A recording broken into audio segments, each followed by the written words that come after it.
Okay, so enough about me and Pecha Kucha. Let's start with our first speaker. And his name is Ian Bratt. Ian is a speaker, coach, and MC. His mission is to help managers, executives, and technical personnel to make better business presentations. He has been facilitating business presentation skills courses for over 20 years. Ian has a doctorate in chemistry from the University of Cambridge. He spent 35 years as a manager in the precious metal industry before they kicked him out in 2016 for being too old. He's about 80 now, so yeah, good, not bad. Clearly you are taking some of those metals. Ian is a past president of the Johannesburg chapter of the Professional Speakers Association of Southern Africa, and Ian has been a member of Toastmasters for over 40 years. In May 2023, he won the Southern African Championship of Public Speaking by winning 5 rounds of the competition from a club to district level. And this won't have slides, this is the only slide, so it's not the Pecha Kucha style, it's just going to be 7 minutes of compelling competition-winning speaking. Ladies and gentlemen, please welcome Ian with his winning speech called You'll Never Know. Give him a big hand.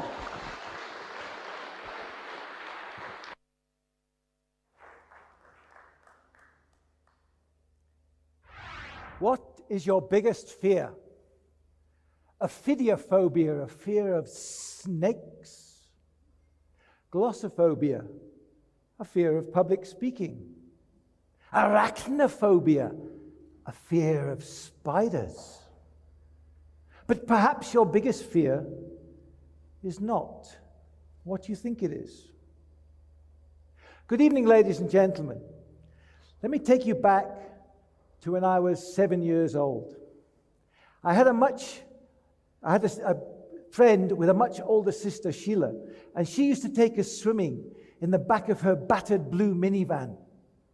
No seat belts, not even any seats, just a few cushions to help brace ourselves round every corner. She took us to Warrender Swimming Baths, a huge Victorian edifice in Edinburgh where we lived. As you went through the antique glass and metal doors, you were met by the pungent smell of chlorine. After a few weeks of supporting us to learn the strokes, no pink plastic water wings in those days, it was time to go solo. I don't think I'll be able to make it. I'll drown. And Sheila replied with words that I've never forgotten. If you don't give it a go, you'll never know. So off I went, arms flailing, legs thrashing. You've never seen so much splashing in your life. But I made it. I got across.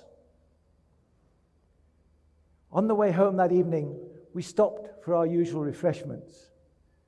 If you'd been in the back of that blue minivan, your senses would have been assailed by the smell of hot chips. I knew what success tasted like that evening.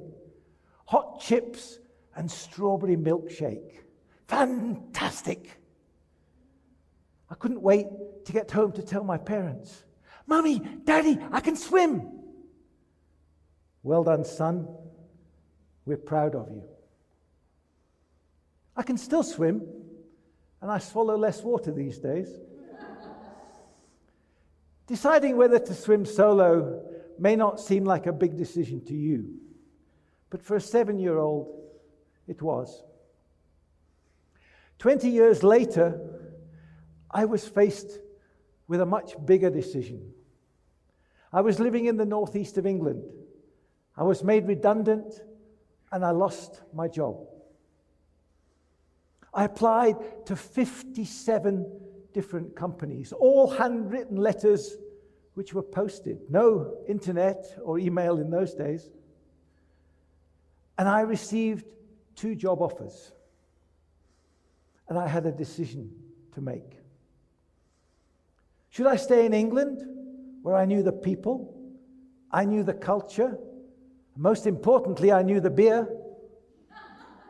Or should I come to South Africa, a country I knew very little about, to a company Impala Platinum, who I'd only just heard of, to a place I'd never heard of, Springs.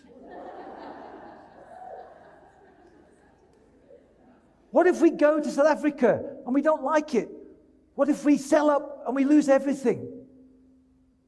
My wife Val replied with words very similar to those I'd heard 20 years earlier. If we don't go, we'll never know what it would be like. So we came to South Africa. We settled in straight away. And we're still here 42 years later. What dreams and goals do you have, but you never get round to them? You make excuses. I haven't got time. I haven't got money. I'm too old. I'm over 50. Who said, "Where's your birth certificate?" If you don't give it a go, you'll never know. Perhaps your biggest fear is not snakes or speaking or spiders,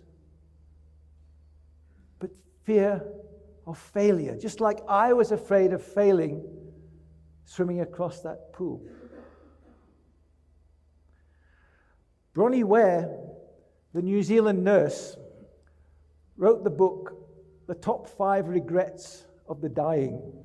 She spent time with patients during their final weeks. Do you know what their number one regret was? It wasn't, "I should have spent more time at work." It wasn't, "I wish I'd spent more time playing Candy Crush." It wasn't, "I wish I'd spent more time watching Big Brother." No, their number one regret was, "I wish I had fulfilled more of my dreams." Do you have dreams that will remain unfulfilled because you're afraid of trying? If you don't give it a go, you'll never know. The movie mogul Walt Disney once said, "We can all achieve our dreams if we have the courage to pursue them." Do you have that courage? What can you achieve? When your time on this earth comes to an end, and who knows when that will be, what will you regret? The person you never asked out on a date, the place you never visited, the dream job you never applied for. Face that fear. Reach for your dream. If you don't give it a go, you'll never know.